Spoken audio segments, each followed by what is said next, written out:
YouTube, how we doing? Pass the prop back here yet again, ready to roll for week 3. We're talking Sunday matchups today. Joined as always, Stu. How you doing, man? Doing good. We got football. I'm excited. This is my favorite show of the week. Obviously, we got the whole weekend ahead of us right here. A lot of games to talk about, a lot of games to break down. Appreciate the people that join us here every week, and yeah, I'm excited to get into it. Yeah, it was kind of a weird show last time. Obviously, a lot quicker than normal, just to obviously make sure we get plays that we like out there. But I guess we could talk about the game last night. We can have a little recap here, and maybe we'll figure out what we want to talk about. But thoughts on the game last night, Sue? Obviously, the Bills get it done 31-24 or 31-21, something like that. What are your thoughts from that game? Yeah, I mean, it was competitive. It was more than I expected. It was good that we got a more entertaining game than it could have been, than the kind of spread indicated. Obviously, Miami started out with that kind of long, slow drive. They scored first, and then after that, the Bills just kind of took care of business. Miami's defense is not good. They were dealing with some more injuries during the game as well. It was better than I expected. That's really my only feedback. I didn't have too much at stake, like we talked about on the show. So it really, wasn't a standout game. I feel like I was just expecting that Tua interceptional game. Like when it happened on that, last drive that sealed it, I was just like, yeah, like you can't win a firefight against the Bills. You're not going to be able to do that when Tua is your quarterback. So, it is what it is. It was I was hoping for, some long shots or something like that, but we just kind of got a fairly boring, standard win for the Bills. Yeah, it was all right. I did see Kurt Warner. I don't know if you saw his tweet though, on that he was kind of defending Tua on that play. So supposedly the receiver just didn't finish the route. Mm-hmm. And well, I mean, it just comes down to, the coaching portion of it and everything there as well. That kind of is just another aspect of Miami struggling. So, but yeah, it was a close game. Obviously covered the spread. I sweated out the team total under 31.5.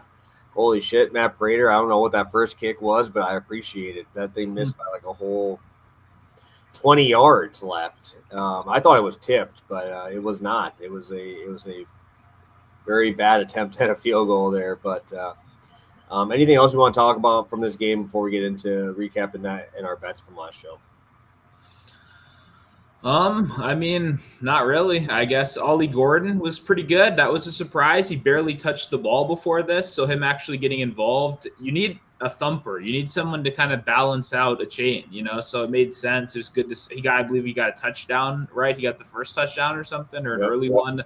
I think the first one. So good for him. I have a lot of Ollie Gordon as well. When it started getting revealed that the other back right, I believe, was just awful in training camp, and then he got injured eventually. I have a decent amount of Ollie Gordon, so it's good to see him finally involved a little bit more. And Malik Washington as well, getting some backfield touches, getting some kind of creative usage. Will be even more impactful when they trade Tyreek Hill, whenever that happens. Malik Washington, you should pick him up on your waiver wires. I'm not a fantasy expert. I'm not here. I don't even win my own leagues. I barely even remember to update the freaking lineups half the time. I probably got a Jalen Waddle accidentally starting in some league from yesterday that I don't even know about. So I'm not the guy for that, but I do think with injuries, with Tyreek likely getting traded, I think Washington is probably a very good pickup if you got some bench space. Yeah, I believe I have a couple shares of Malik Washington. Don't have much Ollie Gordon because obviously when I was drafting him, he was already getting all the hype from camp. In there, so his ADP just flew up. But let's talk about the bets from last show, and then we'll get into today because obviously we got a lot to talk about. Sounds good. Yeah, I had a long shot here. I had Ray Davis, kind of assuming that they were going to be kicking their asses, and they didn't kick their ass. So Ray Davis did not play. Did not win on any Ray Davis long shots, unfortunately. Yeah, I saw Ty Johnson was in there quite a bit too. I think he outsnapped Ray Davis by a decent margin. But yeah, I thought they would use him a little bit more on the short week just because, James Cook is not the biggest, most bruising running back, but I mean, obviously the 15-yard carry early on kind of, showed they can just pretty much run down the throat if they really want to. So for me, obviously I did not have a bet on the show from that game, but we did cash in on Miami. We cashed in on the Marlins first to 5. Ryan Weathers obviously had to make it interesting. He had to walk some guys and give up a couple early, but shout out to the not the Dolphins, Miami Marlins for getting it done and cashing us yet another MLB prop here on the show.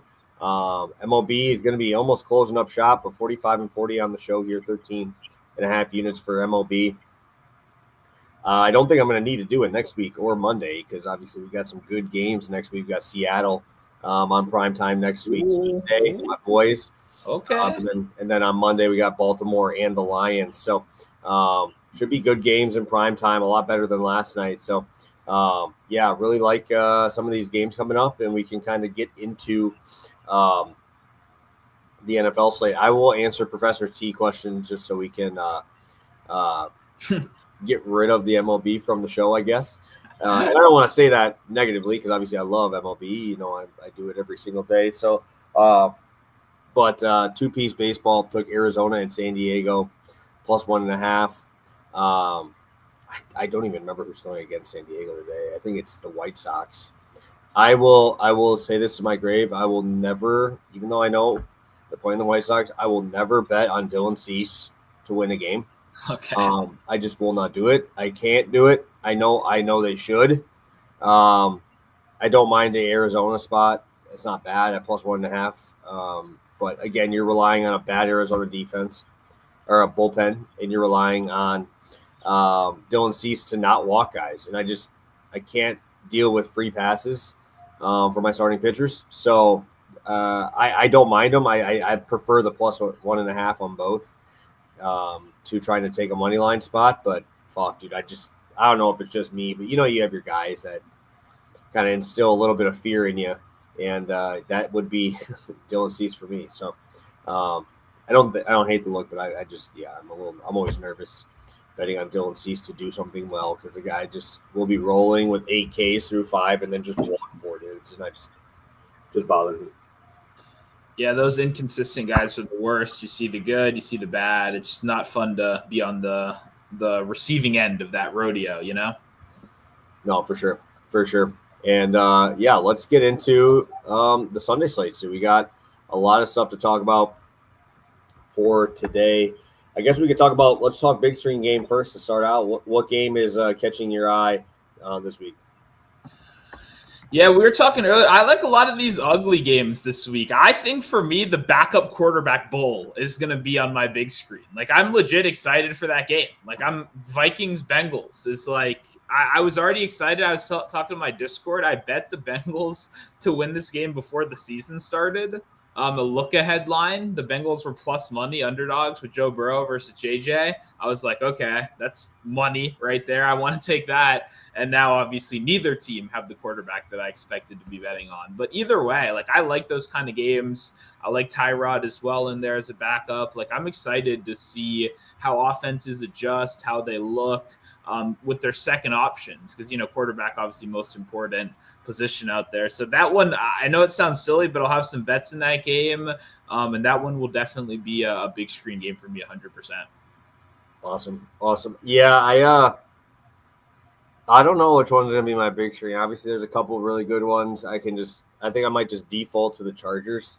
Wanting to see Denver really do it, man. I really want to see them do it. I'm intrigued, but I'm kind of nervous when you look at this Denver team. Your number one receiver is Troy Franklin. That was so far this year, which it kind of makes me a little nervous. The Chargers obviously showed up in primetime games, which you've seen them play twice already, and people are going to be high on them. But obviously, I like Bo Nix. I like this team. But traveling into LA, I thought they'd be a bigger dog than 2.5, to be completely honest. But yeah, I don't know. I haven't been impressed with that Denver offense at all, even after week 1, right? Didn't they have the Saints? I think they were the Saints team week 1. Or no, Tennessee. Yeah. And they barely got out of that one. I think this is just I don't know. Just feels like the Chargers are going to punch them in the mouth, and I don't know if they're going to respond. Yeah, I'd probably go the other way in that game just because obviously I think this is kind of the week where everyone gets super certain in like small sample sizes, right? Like we've seen 2 weeks of awesome from, Justin Herbert, obviously, and you haven't seen great performances on the other side. But like, once again, preseason, I think most people were in agreement the Broncos probably the best, if not the second best defense in football. Maybe we say now they're 3-4. They got run all over last game, but is that going to be a possibility again this game? That secondary, when healthy, that's a key word, healthy right there. Surtain had a groin injury. We don't know if he's 100%. He's going to play likely, but we don't know if he's 100%. But lockdown defense, you know what I mean? That can keep you in games no matter what. And we saw way better from Bo Nix last year. I was a Bo Nix hater. I was first in line Bo Nix hating, and he had some really good games last year, no doubt about it. We've seen some pretty rough ones to start out the season. But what Sean Payton does like is like quick passing. And honestly, that's how you got to beat the Chargers, because they're not giving you anything deep. It's all zone, heavy quarters, keep it underneath. You got to kind of dink and dunk. And Sean Payton is pretty chill with that. Bo Nix is pretty chill with that. But it's not even about the game, really. It's not even about the Broncos, honestly. It's about, being so sure of what we've seen in small sample sizes. And I think this is a big dog week. I think like you could spray dogs across the board and have a lot of success because the market reacts heavily to what we've seen so far. And it's natural. You want to do that. You want to take that into account. But also, like, football's a long season. You see a lot of upsets. You see a lot of crazy shit. And I think people just get so sure. Like, the Chargers are a good example because I think everyone has wanted Justin Herbert to look this awesome for so long. And then he just comes out the gate slinging. And it's like, there's no guarantee there's going to be regression. It just could be MVP season for Herbert, no doubt about it. But, it's a long year, and you got a tough defense here. You got a divisional game. Like, I think generally just we're going to see some surprising things this week. I think not that that's a crazy take, but just keep an eye out for that, I guess. Yeah, no, I obviously think I'm pretty bullish on this Chargers team in this spot, just because I don't think that they're going to be able to go down the field and not make mistakes. And just kind of watching that Tennessee defense do what they did to Knicks, it was very scary. It was very scary to see that. I know it was first week and everything, but I don't know, man. I think I would be a little bit more like open to what you're saying if like Keenan Allen wasn't doing what he's doing and they had like one other dude. Like it's Ladd and one other. Like right now, dude, I mean, I think they torch him, to be honest. I think like I'm going to probably alt-line the Chargers in this game just because Denver's going. If it was in Denver, I'd probably think a little differently. But I'm pretty sure it's in LA, isn't it? I'm pretty sure it's in LA. I believe it is. So I always usually. Would you bet Herbert MVP then if you think he's going to torch the best? I mean, he's already MVP top of the list, I assume. He's pretty close. Is he? I think he's second right now, I want to say. Last time I saw, like, if you think he's going to torch one of the best defenses in football, I think they're going to win by 14. I don't know if it's going to be all on him. I think if I'm going to bet an old line, I think I'd take it up to like 13, like something crazy like that, because I don't know. I've been seeing too many turnovers. And I like that you get Keenan Allen and Ladd both kind of running, more than 50% out of the slot too, which I like in a game where you're, Surtain is just a fucking nightmare. Fuck you, Quentin Johnson. Just throw him out on the side. Just say, hey, you're running wind sprints today, buddy. You're running wind sprints. So, but shout out to him for proving people wrong. I mean, he one of the more guys on the internet, and then coming into the year just taking care of business. Good for him, man. That's awesome to see. Yeah, Herbert is fourth in MVP. Because you can't really bet on MVP when you have Lamar coming in on a Monday night game against a Lions defense who I think is going to get fucking shredded in half by Lamar. So, I mean, you could have Herbert throw for 400 in this game against that defense, and guess what? He'll move to 1, and then Lamar goes out and – because he's playing me in fantasy this week, so he's probably throwing for 300, probably rushing for another 100. And, Dan Campbell will sit on the sideline saying, hey, defensive coordinator, what are you doing, dude? Like, figure it out. Like, not doing anything to actually help the team, but just say, hey, do better. So, that is where we're at here. Stu, we got dogs, man. We're 3-1 on dogs. I have one money line one. I have one straight. We had the one last week. They are obviously, I think the only one we missed was week 1 for you. And I think that one they almost won. And that one we only missed by a couple. So what is your thoughts on this week's dog? I'm very curious to see where you're going. Yeah, man, I'm going to go responsible because there's some ones that are a little crazier that I like to. Like I said, I'm almost in favor of every dog on the board, to be honest. The only one I don't like the Bears. I'm sorry to our Bears guy. I don't know if Terran plus money Bob. No, it's Dan. Dan is the Bears guy. Yeah. Well, either way, I know we got a couple in here. I apologize to you guys, but that's like the one I don't like. Mm-hmm. I'm going to take the Rams. I'm going to take the Rams at 3.5 over the hook. That feels like the most responsible. Philly not quite getting it going on offense so far this year. I also think this is an over game, by the way, because so far the Rams secondary is playing really good, and I keep seeing my guy Forbes pop up on these charts. Guys, I've seen Emmanuel Forbes try to defend A.J. Brown before. It has not gone well in the past. So, I don't know. Maybe A.J. Brown keeps reading his book on the sideline. Maybe doesn't get involved. I don't know what happens, but I think we get more of an over game. But either way, when you talk about guys that are equipped to deal with the Fangio defense, I think, Stafford's got to be top 3, maybe number 1. A veteran that can make multiple reads, can stand in there under pressure, knows when to throw underneath, sometimes he gets a little greedy downfield, but mostly will take the, Puka 8 yards, Devontae 9 yards. That's what you need, because the Eagles take away those explosive plays, but they're perfectly fine operating in that intermediate zone. That's where the Rams will cook you. And then you add in the fact that there's a clear weakness in that Eagles secondary. Everyone is freaking targeting Adoree Jackson. Freaking Tyquan Thornton is getting downfield and catching bombs. Well, if he can do that, I think I got faith in Devontae Adams and Puka, who is the best wide receiver core probably in football, top 2 for sure, and definitely the best one the Eagles have faced so far. So I think it's one of those where the Rams pass rush has been awesome so far this year. I don't know if that keeps up and they keep playing at quite the same awesome rate. But I think they keep them in this game. I think it stays close.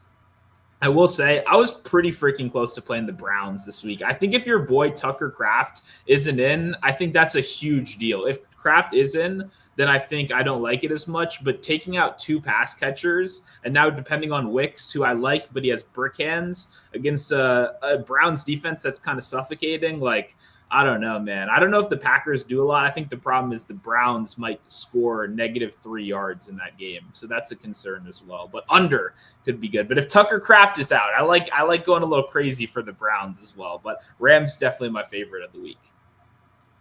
Yeah, I don't mind that one at all. It's kind of tough because I have both defenses. Those are both my defenses. Oh, really? I don't know who I'm going to start. I'm probably going to start Philly just because obviously just sack upside, I kind of need that, and at least Jalen Hurts runs around and doesn't take as many sacks.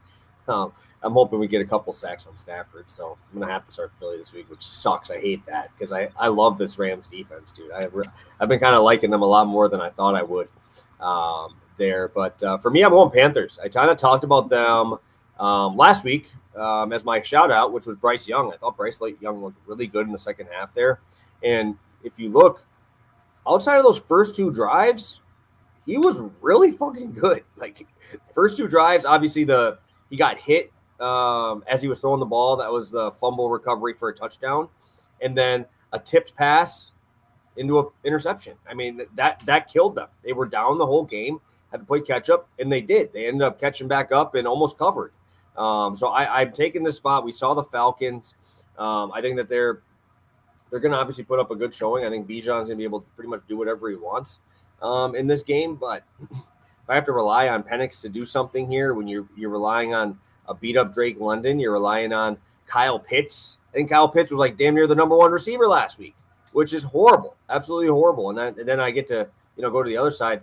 I have a decent amount of Jatavian Sanders. Obviously, Tet McMillan has played a lot better.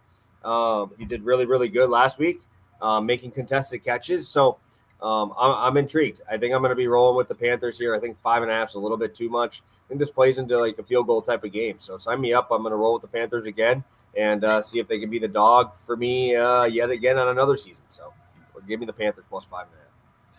Yeah, I feel like AJ Terrell is a big deal in that game if he plays or not, because I don't think he's going to play.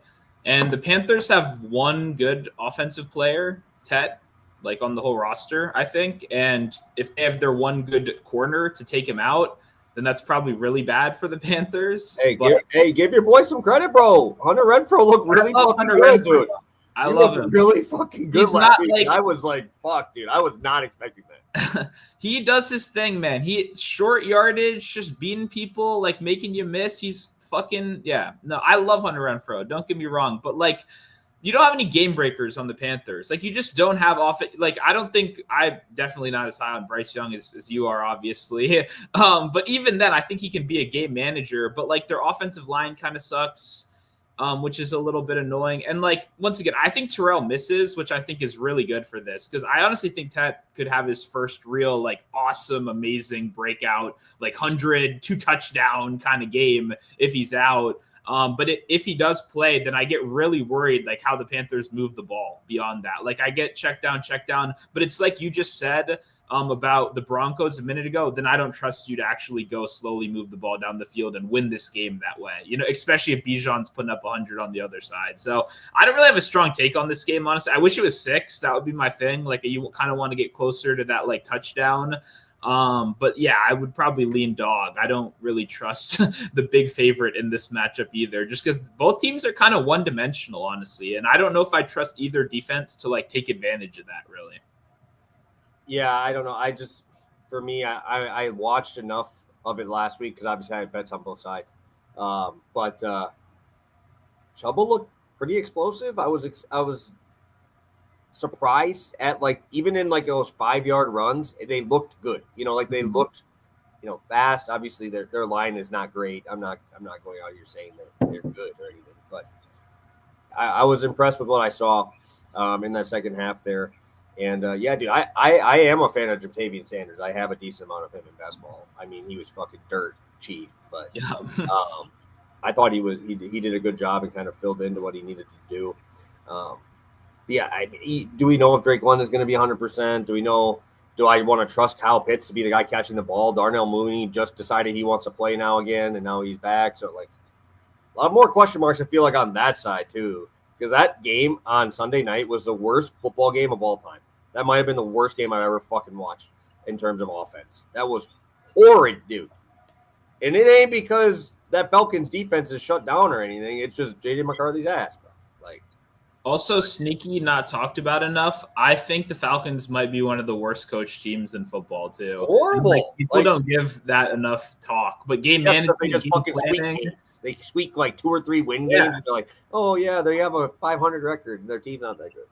But, like, it's not like some teams, like, oh, clock management's bad, but they have good game plans. Like, I don't really see any of that with Atlanta, honestly. I don't see good in-game management. I don't see good game planning. Like, I don't know. It'll be an interesting one. Alrighty. Let's is Kirk even back? I didn't even see if he was in. Looks like he's going to play this week. That's what the news started shifting more positively earlier in the week. So it's looking like he will. And they fucking need it too. They definitely need it. I mean, those guys, Hutchinson's playing a little better, but that just swarm of random young guys is not the move. Yeah, I just can't bet a guy on this first game back either. So unfortunately. But yeah, well, let's take a look at the chat here before we get into bets. Appreciate you, Cashville. Appreciate you popping in here. Good luck. Appreciate it, Flint fam. Yeah, hopefully the Brewers can keep it going. Magic number, I think, is 3 or 4 now. So hopefully they can get that done. Sooner the better. So, Stu, I will kick it over to you to start us off. You are actually playing an under in one of the bigger games of the week. So I like to see that. Sounds good. Gave the show a little share here. And yeah, we're into prop time. Time to start ranting about guys that we either like or dislike. I realized I haven't had that many unders this year, but honestly, DeAndre Swift under 56.5 rush yards. FanDuel Caesars both have 56, and then the rest are 55. I think it's good to like 53. We do have a high total in this game, but I do think a lot of that reflects kind of the passing upside from both these teams, because what we've seen from the Bears so far, obviously already had some kind of question marks on defense, but injuries have already ravaged this team. That's a big part of why the total is so high. Additionally, on the other side, the Cowboys, right before last game, Deron Bland ruled out. No slot cornerback anymore. Wando goes for 100. Neighbors goes for 150. Like, all over. So both defenses showed a lot of weaknesses on the back end. But, man, if there's one thing that showed up, hey, the Cowboys said it. They traded away one of the best defensive players in the league. That might not have been a good idea. But they did say, we want our run defense to get better. And that has actually happened. The run defense actually has been really good. Held Saquon Barkley to under 60 rush yards, which is something like they're one of 3 teams that can say they've been able to do that in the last 2 years. And then put up a good effort against, the Giants last week as well. Held them both under this 56 rush yards mark as well. I do like those backs a little bit more. I think they're a little bit underrated in New York as well. But good rush defense. They're strong in the trenches, and they're just a really bad pass defense. And when I look at it, I don't like DeAndre Swift. I've never been a Swift fan. I liked his under last week. Anytime DeAndre Swift is priced like a guy that's going to need 16, 17 carries to get over a number, I'm so not interested. Like, he's a guy that kind of needs these big burst runs. Even last week, he ended up with a nice 20-yarder. Wide open hole, by the way. I mean, I think I could have got a nice 16-yard chunk off of that one right there. He gets a nice 20-yarder and still barely got over the number. Like, barely got over here, and then did not get over in his first game of the year. Like, if he's around 15, 16 carries, which they're expecting, I think it's a really close call. But also, he's questionable with a quad injury. He's missed some practice this week. That's perfect for getting a rookie and even more involved, which is what we're hoping for right here. Obviously, they got, I don't know how to say his name, Munungai? Munungai? Yep, that's right. Yeah, he was a workhorse in college. I believe Rutgers is where he was. Very good. Yeah, he was very good. Like 30 carry a game kind of back. You know what I mean? Just like they put that whole offense on him sometimes.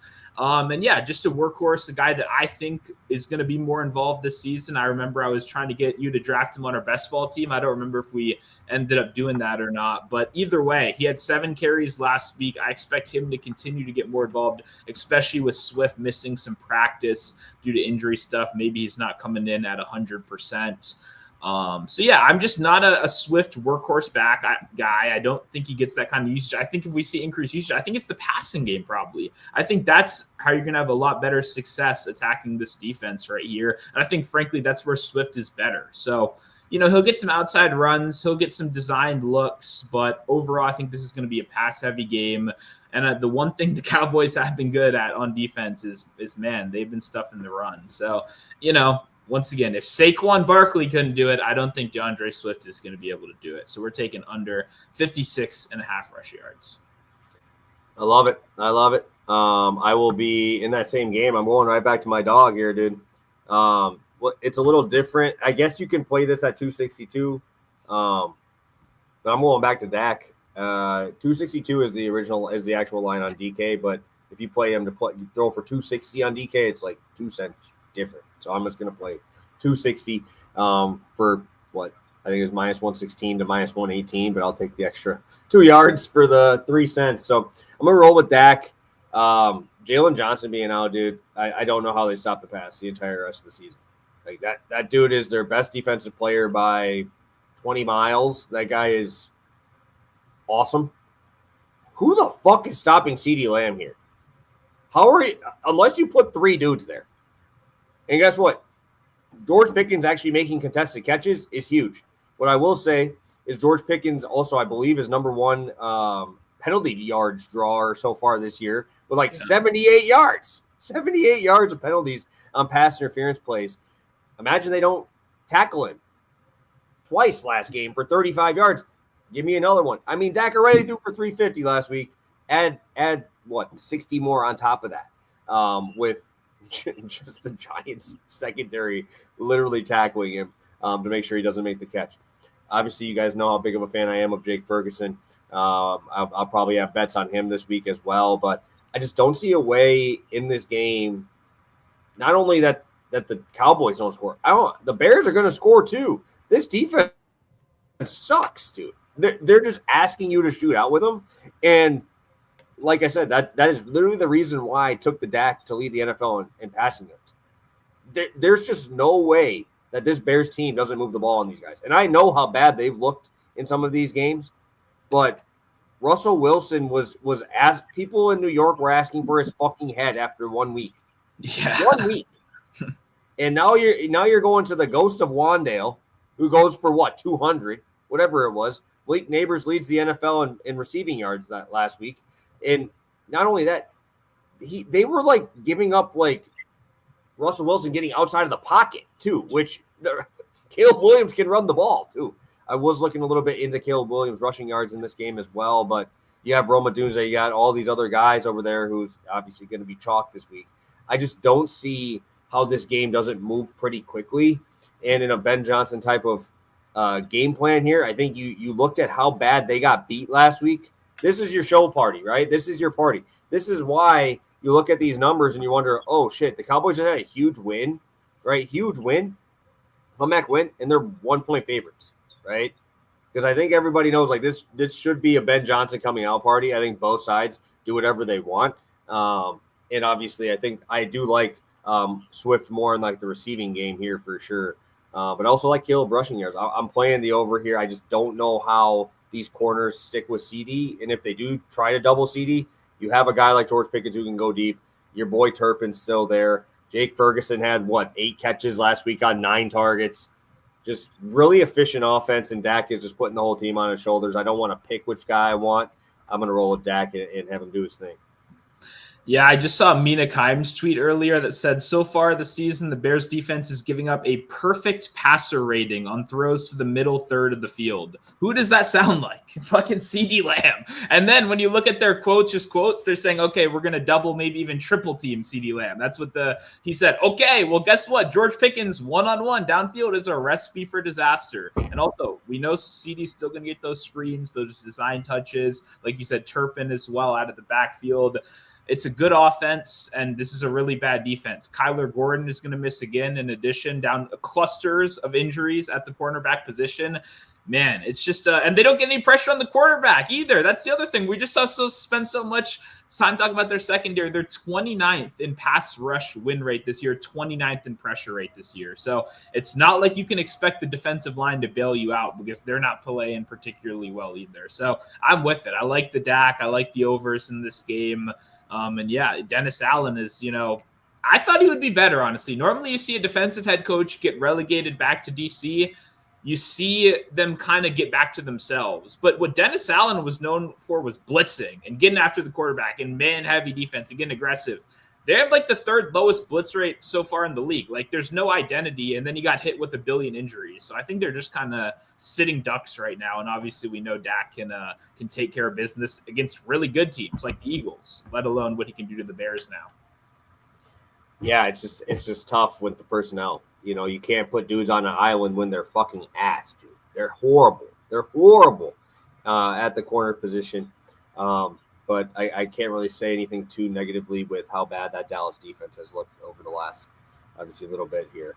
All right, let's get into our 3rd and 4th play of the show. If you guys could hit that like button. We got 35 of you guys in here live with us, joining us on your Friday afternoon. We appreciate you.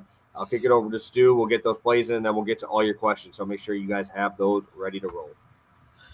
Yeah, I saw someone talking about Chase Brown over in the chat. Hey, we're on the same page. I love Chase Brown over 2.5 receptions. Plus 102 FanDuel is the best in market right now.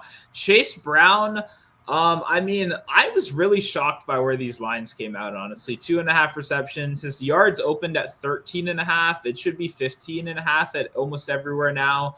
I would expect it to probably end up more like 17, which is probably where I would have opened it to start with. Because last time we saw Jake Browning as quarterback, we saw Joe Mixon go over this number every single time. And then Chase Brown as a backup still almost go over this number every single time as well, playing as a full-on second fiddle. So when we have ever seen Jake Browning as a quarterback, he is a dump-off machine. He absolutely loves the check down.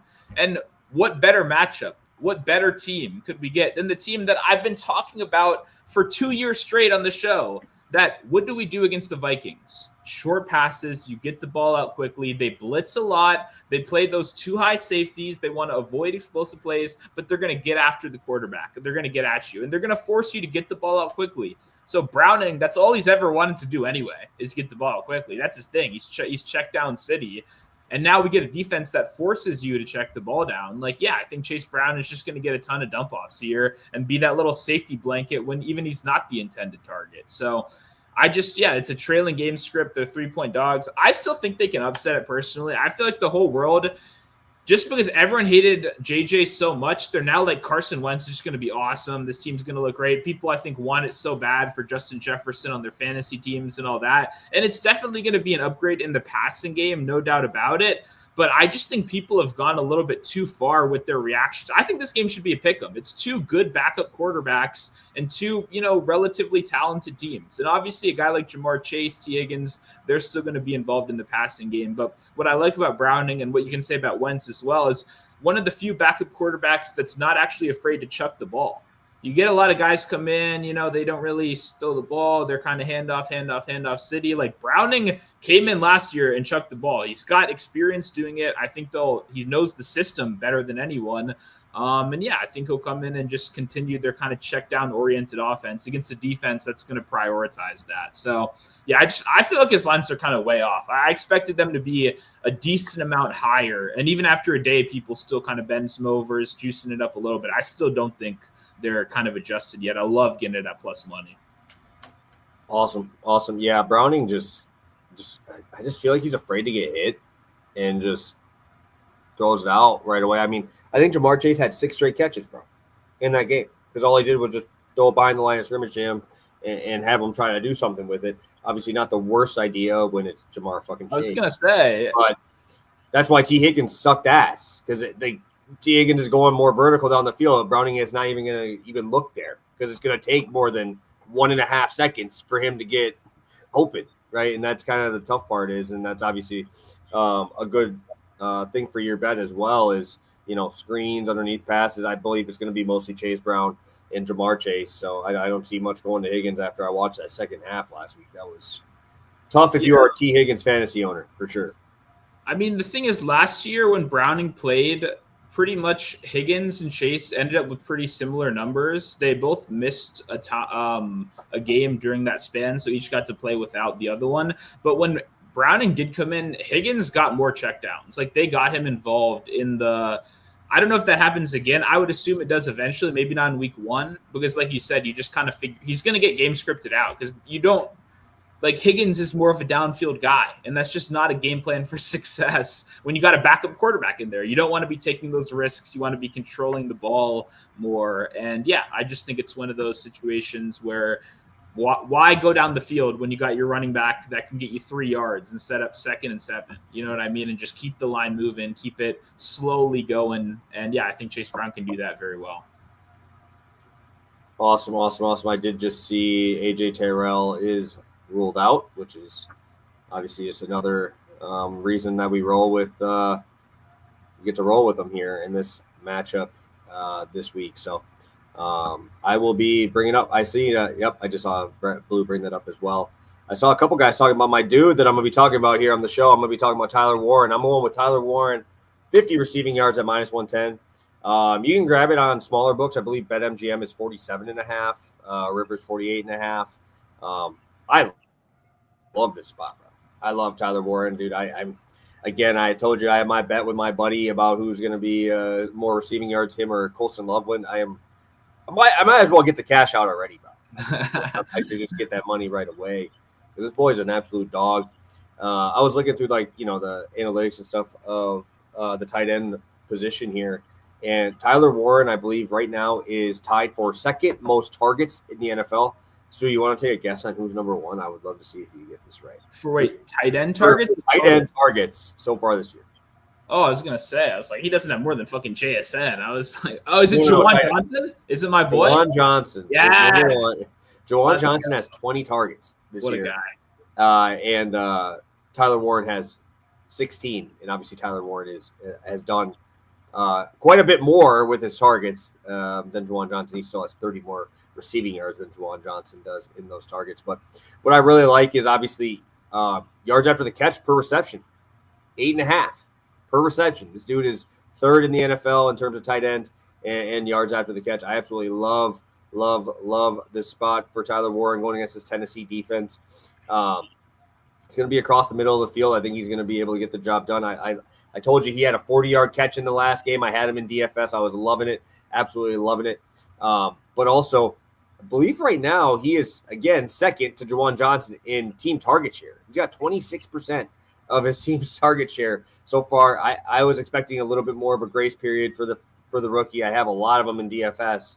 I was kind of expecting him to be, later in the year paying off for me, but this dude's been really, really good. I like that he's I feel like he's sitting down a little bit more just because they have a questionable tag on him I think he had a toe issue or something, but he did practice, and I'm feeling pretty good about him getting out there and getting the job done here against this Tennessee team. And also, I really like that we have a closer spread than I thought. Vegas giving them only 4.5 points. They're in Tennessee. I think Tennessee sells out to stop the run. I think they're going to have to, because Jonathan Taylor is going to try and get that ball 25 times in this game. I think this is more of a sellout there. And guess what? Even if we're on the 12 personnel, sign me up. Mo Alley Cox and Tyler Warren. Who do you think they're going to fucking throw it to? Probably Tyler Warren here. So I'm going to be rolling with Warren. Hopefully he gets back into that 6 to 8 target range here. And I think if we're even getting 4 catches, he'll be in a great spot. So sign me up, Tyler Warren, in this spot against the Titans. Yeah, I mean, what he's doing is really impressive, and I'm a Tyler Warren fan. Obviously, he's been the yak, especially like you mentioned, has been one of the more impressive things so far. Not only getting those design targets, but actually doing stuff after the catch. You don't see many tight ends that can actually do that. That's what kind of separates the good into the elite, is the George Kittle tier, being able to break those tackles and create those explosive plays. That's why it's such a premium at the tight end position. It's why Travis Kelce is so notably not getting those 20-yard catches anymore, and we're down to 7 and 6, and why he's not a fantasy savior, because the difference in those guys is valuable. And Warren, like you said, freaking 3 games into his career, already looks like one of those guys that's a focal point of his offense. I mean, he's arguably the number 1 target on this team. We were talking before the show, for 25% first read target share. Like, he is a big part of what Steichen wants to do on this team. And this actually should be a solid game. I almost jokingly want to pick it as my big screen game, but I will have probably some props in this game for sure. And I'm definitely going to be tailing you on Warren here, because I think neither team is amazing here. I think both teams are going to be able to kind of do what they want. And the Titans are a sneaky solid defense. Like, they've been pretty good, but I think that's going to just funnel more of those targets over the middle to those quick, like, kind of safety routes that Warren should be pretty perfect for. Yes, sir. Yes, sir. There's just a lot of things kind of going. I'm just kind of feeling pretty good about this spot with Warren. I feel like, you don't want to overreact early, obviously, but when it's a rookie and they're doing it this early, it's pretty wild, man. You don't really see it happen that much. So, all right, Stu, let's get through some of these questions. We got some guys in here with some questions, and let's get right to them. So, Ricky Warner actually talking about both guys there. Chase Brown, Jalen Warren, 15 yards each receiving, plus 171 on DK. Obviously, you're probably feeling pretty good about that Chase Brown spot. What's your thoughts on Jalen Warren and that Pittsburgh team over there? I feel the same way about Jalen Warren that I feel about DeAndre Swift. Like, almost the same way. Under rush yards, over receiving. Like, I don't think Jalen Warren should be a fucking bell cow back. I don't know why Arthur Smith thinks that. I don't think Warren should. I think Swift should. Like, yeah, I don't know. I don't think they're using Warren correctly. But also, like, him and Gainwell are just not going to be those kind of like slowly grind you down runners. I just don't see succeeding with that combination. You obviously drafted a rookie that you would think could do that, but I mean, he just did fumble to special teams plays in back-to-back weeks against Mike Tomlin. I mean, I don't know. It's going to be hard to get back off that bench there. So maybe they do out of desperation. Like, I checked, Caleb Johnson's touchdown is 10-1 this week, and they have no goal line backs besides him. So I know he's in the doghouse, but I was kind of like, maybe it overreacted a little bit, because just Gainwell and Warren goal line touches are so ugly. Like, those guys are not goal line backs. No matter, they're good pass protectors and good pass catching guys and good change of pace, but man, I don't know. But I like the Warren receiving, and I do lean the under in his rush yards as well. Awesome. Blue talking about CD kind of going crazy. I definitely agree. Talking about my buddy he's also a Bears fan, like a diehard Bears fan, and I was fucking chirping him ad nauseum when I'm like, because I had a bet on Warren to go to the Bears, and I was kind of pissed because I like Warren. I liked Warren in college, and we had this bet. And I'm like, dude, if he goes, I had the bet. He was like plus 120 or something to go to the Bears, and I'm like, fuck yeah, I'm gonna cash this bet. It's easy, and the Bears do what the Bears do, and I was chirping him like ad nauseum, like the entire night. And he's like, well, I guess we'll see. And I'm like, well, let's make a bet on it then. And yeah, all you gotta do is just push a Bears fan a little bit because they all thought they were going to be fucking good, which is just it's a poverty franchise problem right now. Like they're fucking horrible. Their draft picks are horrible, dude. Like figure your shit out. Like it's and then you trade what 19 of them for DJ Moore too. So it's like damn, bro. Like, and I even like DJ Moore too. So yeah, I won't go down the list. I have a lot to say down that way. Greetings, gents. How we liking Wandale? This is a Stu question. I know he's a Wandale lover there. He's a target monster, and Russ likes to drink and dunk. I kind of like that, drink and dunk. KC isn't scary at all. I don't know. What do you think about that KC defense? Do you think it is just kind of just like they're all old and we don't really have to worry about them as much? Or do you think it's just kind of who they've been playing? Because obviously, I don't know if you could really ask for a worse start to the season. Yeah, I think they keep them in games. I mean, I don't know. They're like one of those cover two heavy defenses. Like the cornerback talent is pretty good.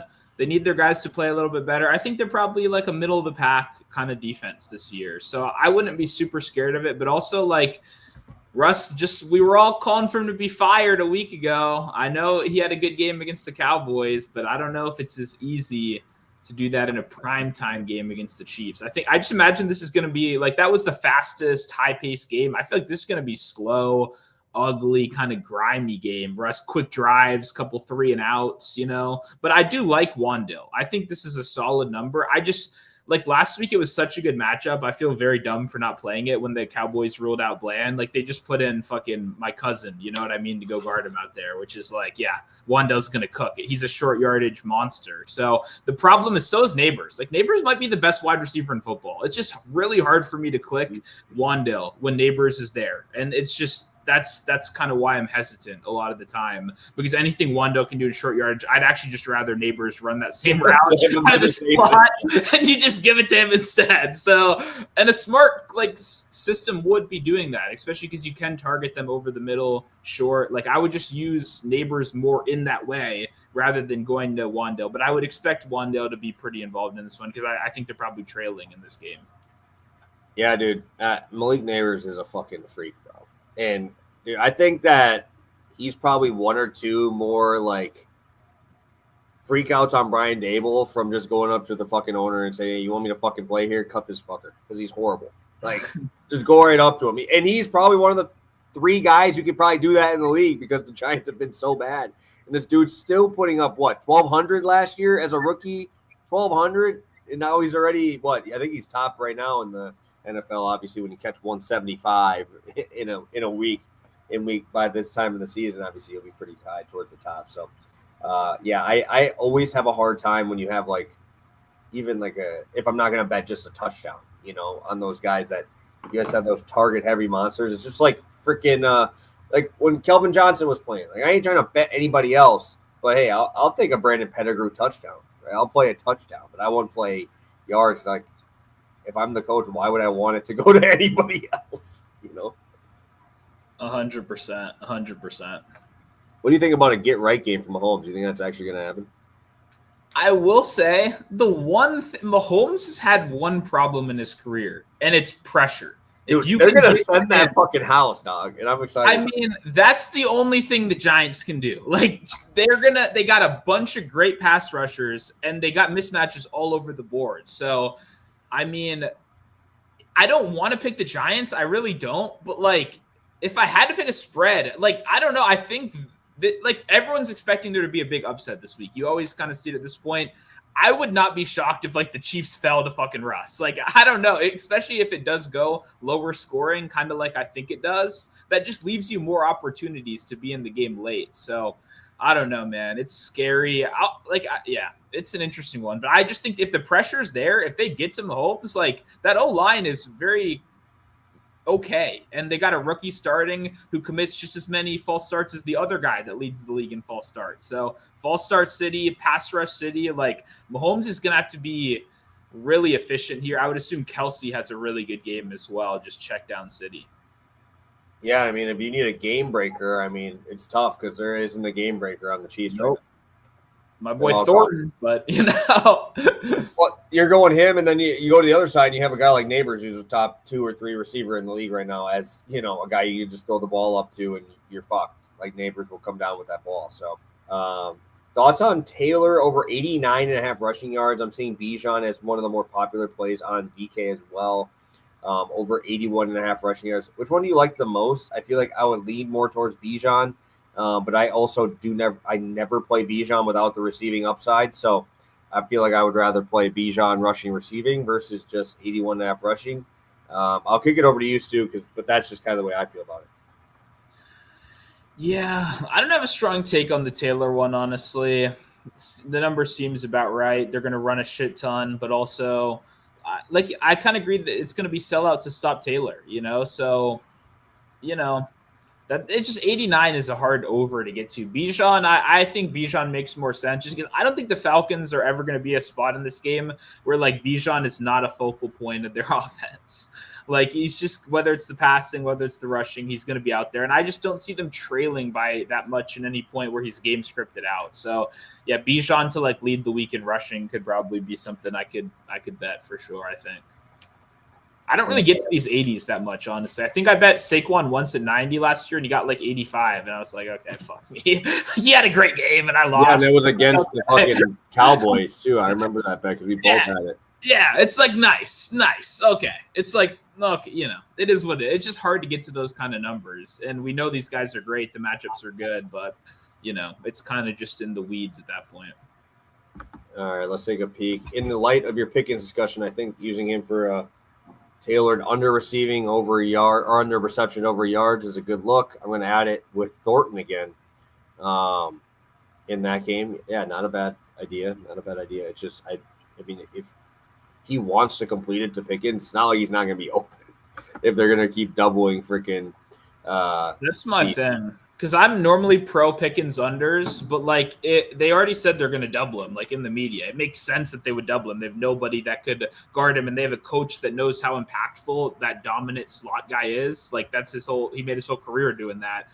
So yeah, I would assume they double him, and I don't know. Pickens could get like a bunch of bombs, but like you said, there is also the PI. Like he could get that could be a really annoying sweat as well, But I think I'd just rather Pickens' longest reception. But I do agree those kind of reverse correlation plays are very good, and Pickens is normally going to be a prime candidate for them. Any guy that gets down the field but doesn't catch a lot of passes, both Thorne Jr. and Thorne, Chiefs Thorne and Raiders Thorne, both of them are good for that as well. So. Awesome. Let's get a quick recap in here, Stu, and then we'll take a look and see if we want to do some long shots this week. We got 25 you guys still in here with us. We got 20 likes on the video. Go hit that like button, guys, and we will get to our recap here. Sounds good. Drop those last minute questions, hit the like, and let's go. We got DeAndre Swift under 56.5 rush yards, -112 Caesars, -114 FanDuel, and I would play it to like 53, 52. Then we got Chase Brown over 2.5 receptions, plus 102 over on FanDuel. I'd play that to like -130 range. Perfect. And I will be on Dak over 259.5 passing yards. Just go to 260 on FanDuel or on DraftKings. It's only like 3 cents cheaper than I think his 263 or whatever it is. And I'll be on Tyler Warren, 50 receiving yards, -110. If you have MGM or Bet Rivers, you'll get a couple of yards off there. Let's take a look at one more thing here in the chat. Fantasy question. Morion Hampton, McConkey, Dobbins. Oh, wow. Jesus Christ. Start one. Is that Juwan Jennings? Wait, what? I'm just very confused at like how many guys this is. This is like 7 dudes. Also, why is McConkey and like Scattaboo in the same conversation? I just start fucking Lad McConkey and keep it moving. Lad needs to be a start. I don't know who's a part of these like options that you're talking about because I'm assuming you're starting. I think you just need one out of all these guys. There's no way. Who the hell else? You got to be in like a 4-man league if this is like your bench.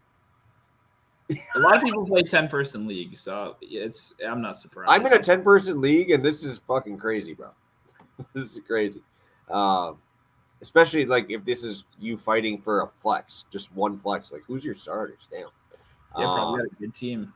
I guess I mean McConkey's auto start for me. I can't bench him. I could not willingly put him on my bench in this any game ever. Yeah. Agreed. All right, Mahomes over 27 and a half Oh, long rushing yards, 12 and a half longest rush. I don't know. He will be running for his life. I think I would just do I don't know if I'd go longest rush in that one because that's a longest rush for a quarterback. It is. Normally QB's over. It's rare to go over 10 unless you're like Lamar or one of the real mobile guys. So yeah, or Daniels. Yeah. I mean, I like it. I like the thought process. It's just the numbers feel kind of fair, honestly. But I mean, yeah. I mean, when you get a blitz heavy team, I guess they don't even blitz that much though because they can. No, they're just that good. They're just that. Their linebackers are really injured right now. They're going to be starting practice squad guys though, so that's a huge plus. Yeah, I lean over, but like, I don't know. The numbers are kind of high right here, but I do think Mahomes has a good rushing game. And I saw someone mention what's his name, the other guy they have, Brashad Smith, I think. Above, I wonder if they're going to see more Brashad Smith. I agree with that. I think the hype was very good about him in preseason. He played in the first game of the year, got a touch or two. Like their running backs suck. I mean, I like Pacheco, but the juice does not seem to be there anymore. And man, I hate Kareem Hunt. I don't know. This guy just is a thorn in my side. He's always just around stealing touchdowns, being annoying. Like they need some fresh air in here. And he's a pass catcher, so I would only play him in like the pass catching game, but maybe like a touchdown or something could be interesting. If they put like a 3.5 receiving yards for Smith, I could spend a couple bucks on that for sure. Awesome. Yeah. Okay. So this is okay. I don't know if we read that correctly. If that's your squad, then you would be playing McConkey. So it's 2 flexes then. 2 flexes. Interesting. I'm not a fantasy guy. I don't care that much. Yeah. Like I said, I don't even start my own leagues. I don't know. Like I don't even. I'm more into we're a little more into best ball here on the show at least. I mean, you got a bunch of good options. I don't think we can help that much. I don't know. All right, Stu. What are you looking at? Some long shots this week. Looks like the chat got us up to 25 likes, so we're getting up there. What are you thinking? All right, I got one, but I'm gonna break it down into 2. They're on the same team. They're both tight ends, and I'm gonna go 2 quarter unit ones instead. We're gonna go Jonnu Smith plus 325 for a touchdown, and then we're gonna go Darnell Washington 10-1 for a touchdown. And just gonna go 325. You said for Smith 325, yeah. So Jonnu Smith is literally besides Tyler Warren, one of the 2-3 tight ends in the league that can possibly get you a rushing touchdown, which is nice. They've already used Jonnu Smith creatively. Arthur Smith is the biggest Jonnu Smith fan in the world. It does not matter. Whatever your favorite fantasy analyst told you when Kyle Pitts was supposed to be the best player of all time, he was getting Jonnu Smith involved. And hey, guess what? In the offseason, traded for Jonnu Smith. He's still going to get Jonnu Smith involved. In week 1, Jonnu Smith got more screen passes than Tyreek Hill and Jamar Chase did. In week 2, had a little bit more of a down week, but still was involved. I think his presence is going to be there in the red zone. He's involved. He gets creative usage. At 325, I'm cool with that. We got Pat Freiermuth as well. He's annoying. He's going to be out there. But Darnell Washington is fucking big. He's a beast. And when you got George Pickens catching jump balls on the corner, there's no one to help you with Darnell Washington one-on-one against your fucking linebacker. And they ran that play. I don't remember if it was for a touchdown or for a 2-point conversion last week, where they just got up to the line of scrimmage, Washington one-on-one, easy money. And I'm watching that play going, why would you not run this every time? Because Washington is one of the best blocking tight ends in the league. He almost immediately came into the league like that. That was his whole thing.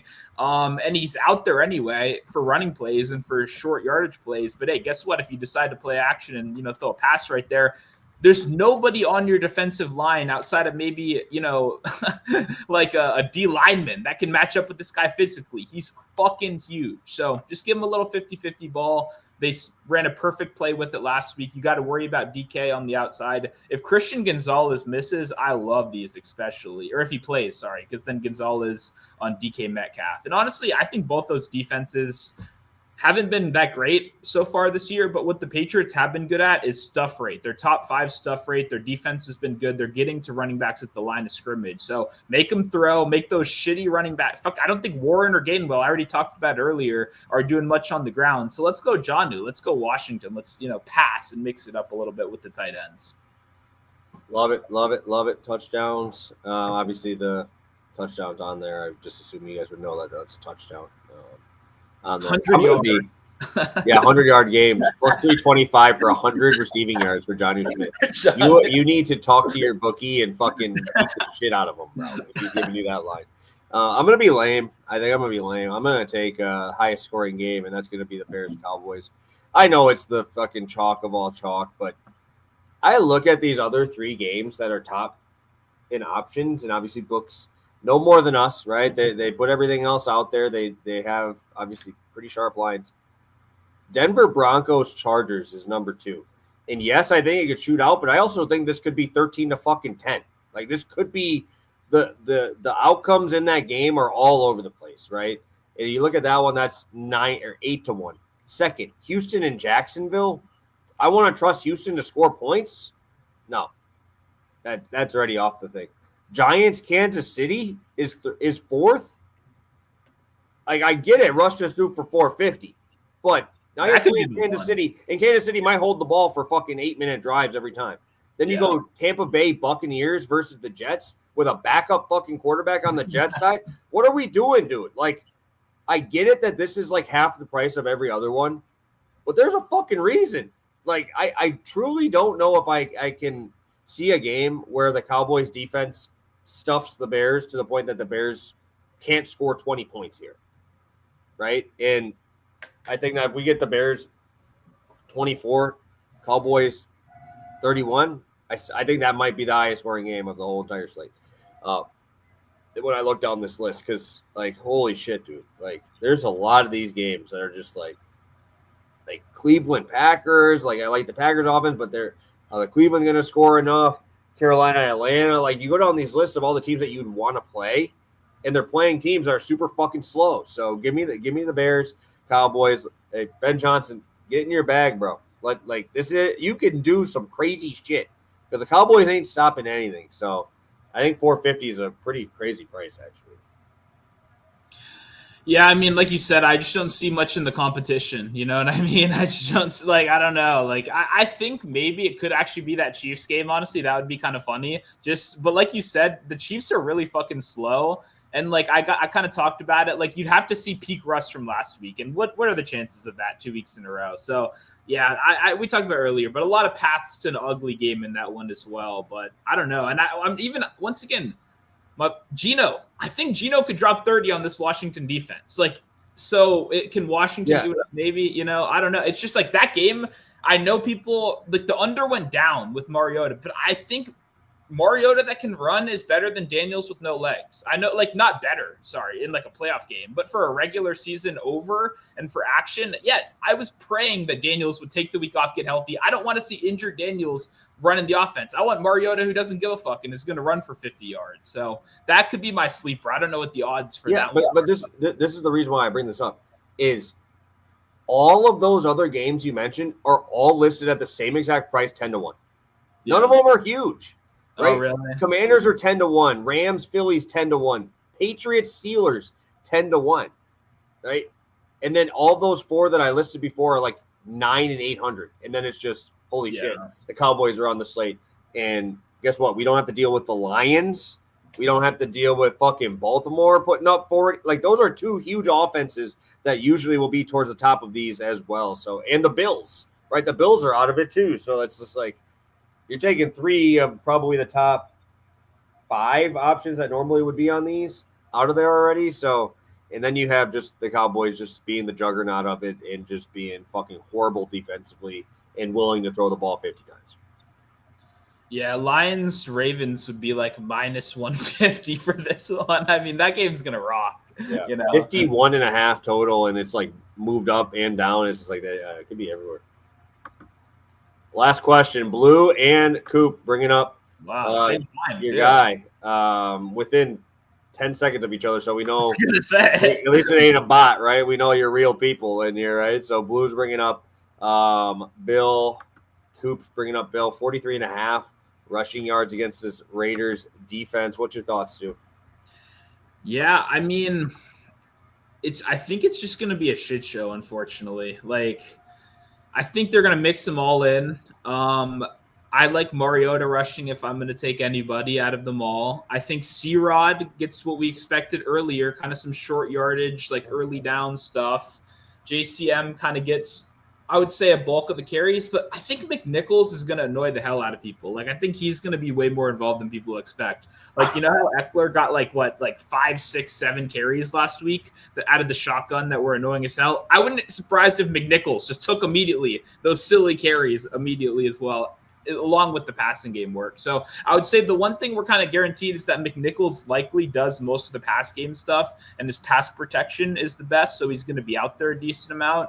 And then I think C-Rod and JCM will kind of fight on the ground. But 43.5 seems a little steep at first look. I think it's an over game, so I think the offenses should be pretty good. I'm not super scared of the Raiders defense, and I wouldn't be surprised if after Washington really struggled to run the ball in back-to-back weeks that they could try to lean into it, but I don't know. I don't know if I can trust JCM. It's just a little too split. You know what I mean? I don't think I can pick, like I said, a non-Mariota rushing prop. And I think they opened Mariota at like 35.5, which is like, wow. Did not get any value on that, you know? Yeah, that's up there. I was not expecting to hear that. So, yeah, I think we got through everything, guys. So, Stu, anything else from you before we get out here today?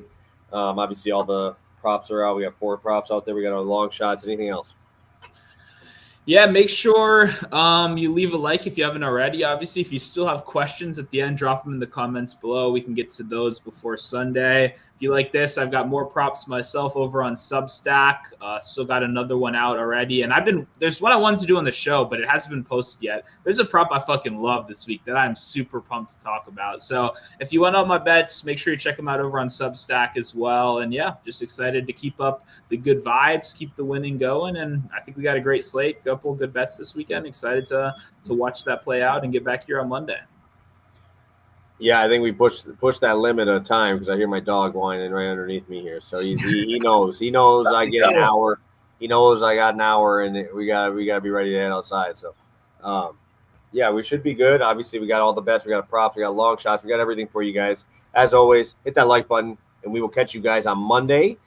We get to talk probably. I don't know if we can make a better primetime game with the Lions and the